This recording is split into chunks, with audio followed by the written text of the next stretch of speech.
For today's video, hello guys. Yeah, this is the day.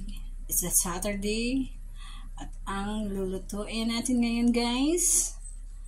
May idea na ba kayo guys sa lulutuin ko? Ha? Meron na ba? Yes, tama kayo. Ako ay magpapakbet. Tama ba ang nasa isip nyo? Just wait. Yes guys, so alam niyo na ha, habang nagpapainit tayo ng kawali, syempre sensya na kasi sa kawali, pinanukahan kasi yan eh, pinagpakuluan ng itlog. So magpapalalagay na tayo ng mantika para sa ating paggisa-gisa, you know. Pero yung ano natin ngayon, yung pakbet, walang ibang sahog na karne. So, mag-isa na tayo ng bawang. Kawali namin pinagkuluan ko siya yan. Kasi nagpa-boil ng egg.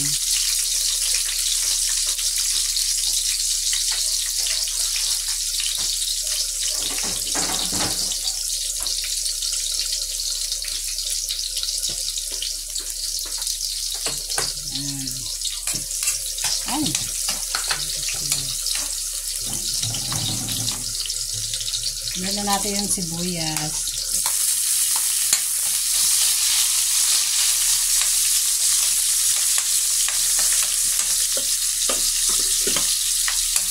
Siyempre hindi mawawala ang ating sili, diba? Kahit anong putahe pa yan, basta may sili.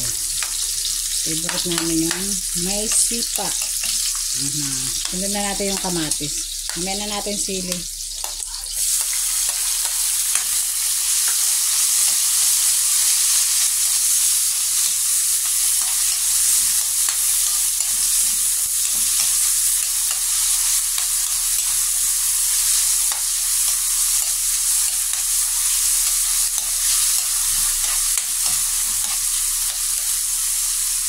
Meron na natin tong kalabasa kasi alam niyo matagal maano to, umambot.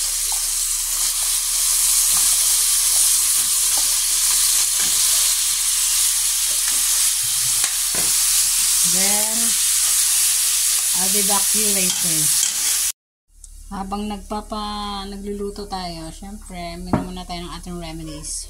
Ayan o. Pinakuluan na yan, okra. Yung sabaw niyan, inumin nyo. Tapos yung laman yan, ihalo yun sa pakbet.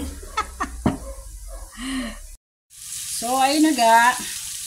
Sunod na natin to sunod na. Sama na natin to lahat. Para isahan na. Tagal eh. Nagmamadali no. Medyo marami to kasi siyempre mamimigay tayo sa kapitbahay. Alam mo na. Give love on Christmas Day. Hindi, pag may talaga akong may binibigyan ako sa tapat namin eh. Nagbabantay dito sa mga pusa pag wala kami. Ayan. Kaya natin tiglahan yun.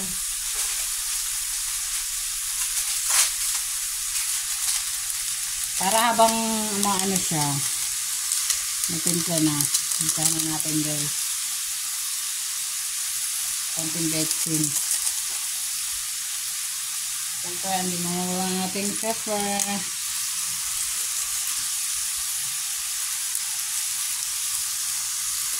Dalawa lang, wala na.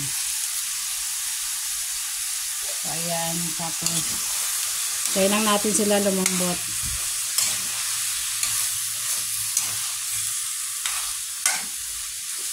Lagyan natin ng water, guys. Para lumambot. Depende sa inyo. May alamang ako dito. Nakaroon to sa rep. Mamaya na natin lagay kasi luto naman na to eh. Just wait lang. Update ko kayo. Ayan, kumulot-kulot na siya guys. Kumulot-kulot. Lagyan na natin siya ng alamang guys. Depende na sa inyo kung gaano karami guys ha, ng alamang guys ha.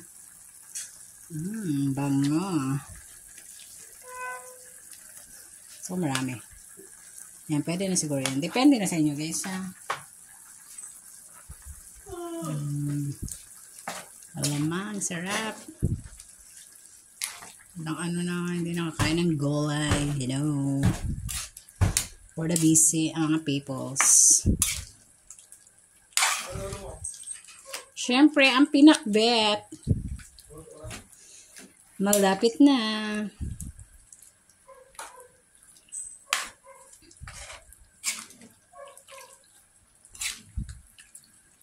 Palambutin pa natin yung konti guys ha. Hindi na natin nalagyan ng asin guys kasi syempre maalat na ang ating alamang. Just wait for a while, a minute, you know. Ayan, dito na siya guys. Look at that. So yummy. O diba?